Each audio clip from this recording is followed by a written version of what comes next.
G'day guys, Rukshan here. Thanks for joining me for the news vlog. I hope you're having a chill day wherever you're watching from. There's a few topics I want to get through, mainly international news today. Donald Trump, we got Alexei Navalny, the opposition leader de facto that has died in prison in Russia. I also want to talk about some state issues here in Victoria around vaping bans, as well as revenue raising by the Victoria Police, which they want to expand on. So a few interesting topics I'll get through today. So first up, let's have a look at Donald J. Trump. He has been fined an astronomical amount in the US state of New York by a judge, I think about $350 million US approximately, which is around $500 million in Australian terms, if you want to know the exact values. And he's also been barred for 3 years from operating or running a business, or as a director, more specifically. So very damaging, I guess, in a sense, if you're a Democrat or someone that hates Donald Trump. Looking at this would be seen as a very damaging blow to Trump, especially around the fact that his business interests and ventures are very intricately linked to New York. So it has been quite a difficult day in terms of those who support Donald Trump, but they're also being very resolute, because once you start looking into the details, the finer details of what this judgment is, and this is stuff that we've known for a long time, but even just re-looking at it today, once this goes to appeal, especially if it goes through the chain of appeal further and further, you can kind of see that this stuff should get thrown out, and it should have been laughed out of court to begin with. But when you have this type of lawfare directed towards President Trump, when you have these cases all around the country, you have Georgia, you have the Fannie Willis, the racketeering case that they got against Trump, you have the J6 case they got against Trump, you got the civil cases from people alleging that he did all sorts of stuff to them. It's endless, and this is kind of a part of the unfortunately for Trump, this is a part of his election process for him to be elected, because he has to go through this, because the Democrats will put him through this, the media will put him through this, and unfortunately, a lot of people, especially in America, who are blinded by their Trump derangement syndrome, can't see through this. But for those of us watching from Australia, who pay close attention to these happenings, we can see how ridiculous this is. So earlier today, I wrote online, a New York court has ordered former President Trump to pay more than $360 million in a civil fraud trial. Additionally, they have banned him from doing business in the state for 3 years. It is expected that Trump will appeal the finding. Letitia James, the current New York Attorney General, ran her campaign to get elected to the position of on the promise of getting Donald Trump one way or another. There are numerous videos of her stating that she would get Trump. So we're going to watch one of these videos now. This is the Attorney General that bought this case against Trump, and this is what she was saying on the campaign trail when she was running for office. Let's have a listen into what she thinks. That I'm engaging in some sort of political witch hunt. The President of the United States has complained that I'm engaging in some sort of political witch hunt, that I've got some personal vendetta against him, that I campaigned against him. That is not true. This illegitimate president who sits in the White House. That president, because he's not my president, he's an illegitimate president. His days are numbered. His days are numbered. We've got to get ready to mobilize, and we've got to get ready to agitate and irritate until victory is won, but more importantly, until Trump is defeated. We will all rise up and resist this man, And ultimately, we'll bring him down. this illegitimate president. I'm going to give you the same level of respect that you gave to President Obama, and that is absolutely no respect at all. Donald Trump has got to go. Hey, hey. Ho, ho. Donald Trump has got to go. Hey, hey. Ho, ho. And the days of Donald Trump are numbered. Lock him up. Lock him up. What? Lock him up. What? Lock him up. What? Lock him up. What? That is not true. Okay, absolutely nonsense banana republic stuff from the US. Anyone watching from overseas like us can see this. I can't believe Americans can't see this. Anyway, so Donald Trump was put on a civil trial for essentially obtaining bank loans by allegedly inflating the value of assets, including his property in Mar-a-Lago, according to this AG. Now, they're saying that when Donald Trump went to get loans from different banks like Deutsche Bank, whatever, instead of saying that his property was valued at $1 million, he said he was valued at 1.5 or 2 million or $3 million, whatever. Now they're even saying that for Mar-a-Lago, according to the state, Mar-a-Lago is only valued at $18 million. It's hard to believe that Mar-a-Lago is only valued at that amount. But this is the type of case that they were making against Donald Trump. But the crux of this is, for us looking at this, the banks themselves, they did their own due diligence when these loans and assets were valued. So someone, when you go for a loan, you submit, they ask you, what do you think your properties are valued, whatever, you get an assessment done, you value it yourself maybe, you give it to the banks. It is then on the banks themselves to do the evaluation of the data and the documents that you have given them. Okay, so the banks have been happy to take the evaluations that Donald J. Trump has given of his real estate assets mainly and said, yes, we're happy to do business with this guy. And the kicker in all of this is that Donald J. Trump has paid back all these loans with interest, and the banks themselves, namely Deutsche Bank, they testified at these cases saying that, yeah, this is not unusual. We're happy to do more business with Donald J. Trump. He's a good customer. You know what I mean? So there's no, who's the victim here? What is the alleged crime? It is just a figment almost of imagination of these lawfare-style democratic members of the justice system, these judges, and they're happy to push it through, especially in these lower courts, because they know it's a part of the process which is about pushing Donald J. Trump down, wasting his time, making it more difficult for him, giving him bad press. It is all a part of that process. And eventually, when these cases go to the higher courts, most often, more than not, they get thrown out or dismissed. And in this instance, it seems very likely that this case down the track will get thrown out because it is just completely laughable. I'll just read the rest of my tweet. Bizarrely, all of these loans had been paid back on time with interest, and there were no victims. For many onlookers, it is a perplexing case. Even the banks that lent the money said there was nothing unusual about the loans when called to testify, as it is standard practice for borrowers to give their own valuations of assets and then for the banks to do their own due diligence before lending. The banks also indicated they looked forward to doing some more business with Trump in the future. Supporters of Donald J. Trump say that this is just another example of coordinated campaign of lawfare against him by supporters of Joe Biden and the Democratic Party. And for me, as an Australian watching from overseas, with a big picture of all of this, away from this, with less of that kind of involved bias in the outcome of this election, yes, that's exactly what it looks like. Now, this is what Donald J. Trump had to say about all of this. But I also knew we have a corrupt judge. He's not a respected man. And again, I said before, he's been overturned on this case by the appellate division 4 times already. It's a record. Nobody's ever been overturned on one case 4 times. And I think very importantly, and I think ultimately the most important, we've employed tens of thousands of people in New York, and we've paid taxes like few other people have ever paid in New York, and they don't care about that. It's a state that's going bust. It's a state that's going bust because everybody's leaving. And it's all headed up by Biden, who's destroying our country. So this is Russia, this is China, this is what you've been reading about all your lives, and it's happening right here in our country. Thank you very much. We will stop it. We will make America great again. You have my word. Thank you. So yes, like Trump said, Russia, China, this is banana republic stuff. You don't expect to see this, particularly in these capitalist nations where you have this system where you go borrow money, you start a business, it's entrepreneurial. It's geared towards people wanting to do this type of business. And to say that there is some type of fraud existing when the banks themselves have no issue with it, you know what I mean? Like, it's crazy the lengths that they will go. And does it set a precedent for other businesses in New York?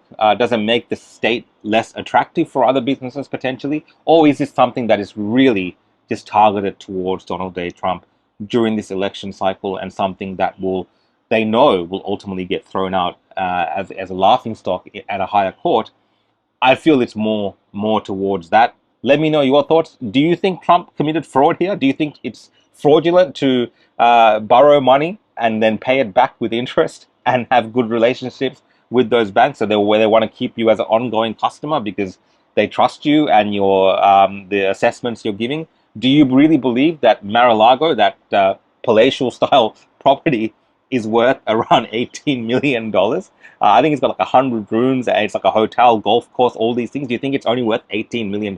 Now, if we're looking at political rivals being imprisoned, put in jail. These are things, like I said, you expect from somewhere like Russia, for instance.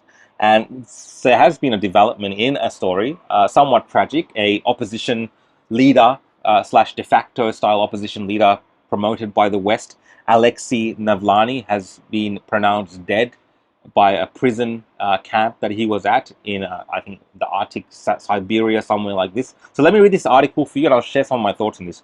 Western leaders point finger at Putin after Alexei Navalny's death in jail. Russian opposition leaders' deaths described as political assassination attributed to president. Western leaders have held Vladimir Putin directly responsible for the death of Russian opposition leader Alexei Navalny, as the US President Joe Biden called it yet more proof of Putin's brutality. Navalny, 47, died while being held in jail about 40 miles north of the Arctic Circle, where he had been sentenced to 19 years under a special regime.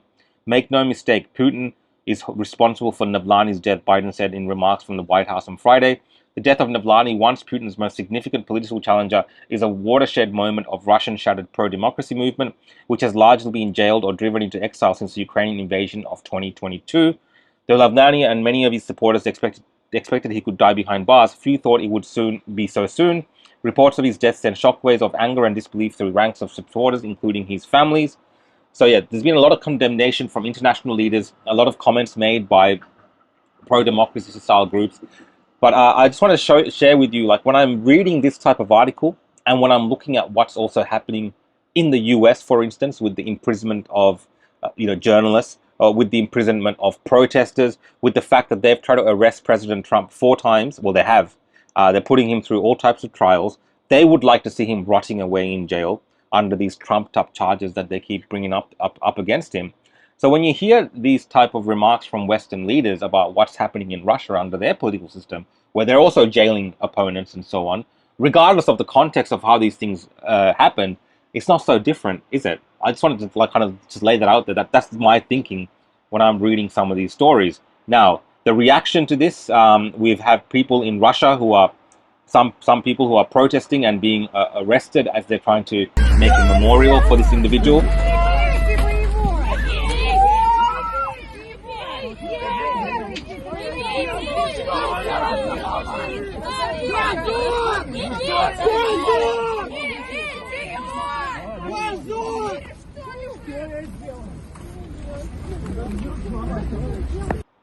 Again, when I'm seeing these things, I'm thinking again of J6 political prisoners that they had in prisons and jails across America, who they were treating very badly. Some even put in jail for I think 17 or 20 years, almost the same sentence as his opposition leader got from the Russian government, from Putin. They're saying 19 years or whatever in the Siberian jail. Well, they're putting up people that walked through the Capitol for 19 years, or for being political dissidents in the US. Makes you wonder, right? This is a comment from a Democratic rep in the US, Eric Swalwell. He's a bit of an idiot in my opinion, but let's have a read. Let Navalny's death be a warning to America. If returned to power, Donald Trump will jail his opponents. This isn't a forecast. He has already told us this. There will be no evidence or due process, and certainly no opposition from Republicans in Congress. So they're all framing this death of this Russian opposition leader under Putin that they're blaming, and then saying, well, if Donald Trump becomes president, well, he's going to jail all his opponents. They're trying to draw those similarities. So if you're, calling me out right now when you're watching this, thinking, "Oh, Rukshan, why are you drawing these similarities?" I'm showing you the opposite is happening as well. So it's always good to challenge these type of narratives. So they're saying that Donald J. Trump, the guy that's has 4 or 5 cases against him right now, these ridiculous cases, will in fact, when he becomes president, start putting people in prison. I just try not to laugh. And amongst all of this, we have the fact that Ukraine itself, Zelensky, had individuals put in prison. Also, they put an American journalist in prison, Gonzalo Lira, who died in prison about a month ago.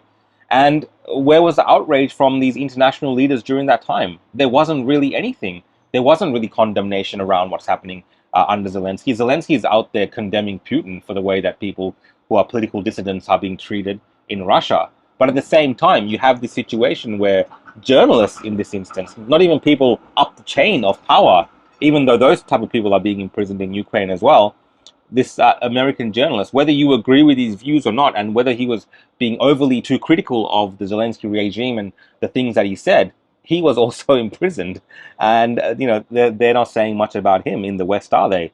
And all of that aside, what about the fact that these countries like the UK, the US, who are complaining about, the treatment of Navalny in Russia, what about the fact that they've been holding up Julian Assange under all types of nonsense for years now without giving that man his freedom?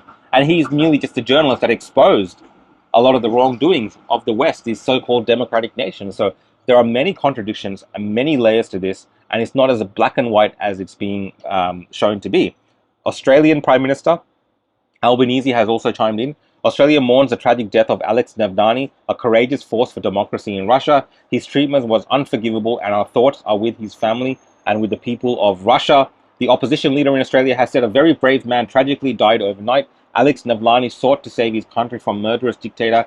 He had been poisoned, tortured, and wrongly imprisoned. Ultimately, he gave his life for a country and people he loved, and his passing should be mourned. Now, just the other day, the coalition voted against the motion, even though it was aspirational in its goals to bring Julian Assange home. Right, and it's the same opposition now that are talking about this Russian opposition leader. I understand it's tragic, and I get all of that. I'm just comparing how Western leaders react differently depending on what the stated objectives are or what the narrative is that they want the rest of the public to agree with or disagree with. And we're seeing these contradictions play out all the time. And on all of that, a lot of this, I believe, from what I'm seeing, has a lot to do with the fact that right now in the House in the US, they have to pass this spending bill to send, I think, $60 billion dollars over to the US, to the Ukraine. It's passed the Senate. There's a House vote that has to happen around it, and there's a lot of pressure being put on it.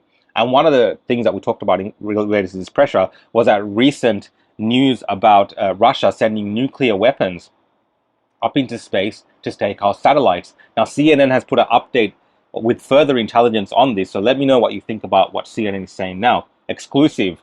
Russia attempting to develop nuclear space weapon to destroy satellites with massive energy wave. Sources familiar with Intel say, so like an EMP, literally. Russia is trying to develop nuclear space weapon that could destroy satellites by creating a massive energy wave when detonated, potentially crippling a vast swathe of commercial and government satellites that the world below depends on to talk on cell phones, pay bills, surf the internet, according to 3 sources familiar with intelligence. These sources gave CNN a more detailed understanding of what Russia is working on and a threat it could pose than the US government has previously disclosed. So there you have it. Apparently, Russia wants to send a weapon into space, an EMP, to take out all the satellites and to cripple infrastructure because of how dependent we are on this type of infrastructure like satellites for our cell communications, for our internet, pretty much for everything that we do because it's so connected now. It would be devastating, most likely, if such an EMP attack took out all these satellites. It's hard to imagine what the consequences of that would be on a global scale. I understand in the isolated scale when it happens in a small town or something because of a fire. We've seen that recently in Victoria. But on a global scale or in a nationwide scale, yes, the impacts could be devastating. Whether this is dependable intelligence or whether this is just things being pushed forward because of this spending bill that needs to get approved by the Republicans, again, it's very, when you look into this, there's a lot of things there which point towards that direction. And on that as well, we have this latest news that's doing the round on social media, which is Ukraine sharing videos, the Ukrainian troops sharing videos of them withdrawing, being widely shared and blamed on the fact that they don't have enough weapons and funding to continue the fight. So even though they are ready and willing to fight and die, because they don't have the money and the resources, they've had to do this retreat. Ukraine troops leaving embattled eastern towns. This is from the BBC. Ukraine's commander-in-chief, Alexander Sivrarsky, said he acted to avoid encirclement and preserve the lives of health of service personnel. He added that the troops are being moved to more favorable lines. Avdiivka, a gateway to the Russian-seized city of Donetsk, has been engulfed in fierce fighting for months. In a statement on Facebook earlier on Saturday, Colonel Stravisky said his decision was based on the operational situation around Avdiivka, and soldiers performed their military duty with dignity, did everything possible to destroy the best Russian military units, inflicted significant losses on the enemy in terms of manpower and equipment. On Friday, the US warned that Odessa is at risk of falling into Russian control, citing Ukraine's artillery ammunition shortages. There's the kicker. So that because of the shortages, that is why that they've had to withdraw the troops and go back. Now, all of this could be true, but it's also true that at the same time, the House has to pass this bill to send $60 billion of US money that they're printing anyway, right? They're going to send $60 billion that could be spent otherwise in the country of the US for their issues. They're going to send that over to Ukraine. I don't know. It feels like to me that this is all interlinked. I would love to know your thoughts. Next up, guys, I want to talk about this vaping ban issue that's happening in Victoria, and just read you some of these. This tweet from David Limbrick, MP here from the Libertarian Party. In 13 days, all vapors without a prescription will essentially become criminals. Are they seriously going to try to enforce these ridiculous laws? Once every vapor wakes up and realizes the government has criminalized them, the political fallout will be enormous. The only reason it hasn't already happened is because enforcement is so poor, many vapors don't even realize the products are being supplied by organized crime.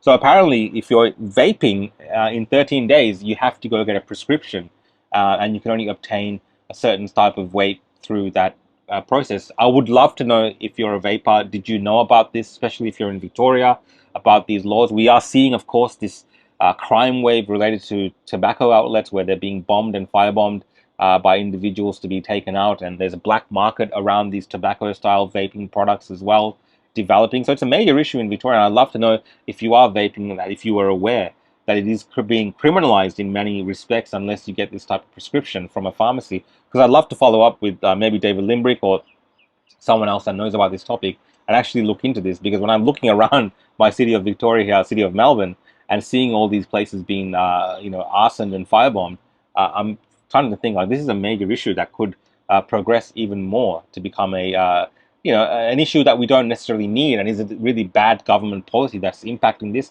or is there actual benefits to banning vaping or tobacco or whatever? So just let me know in the comments. I'd love to know.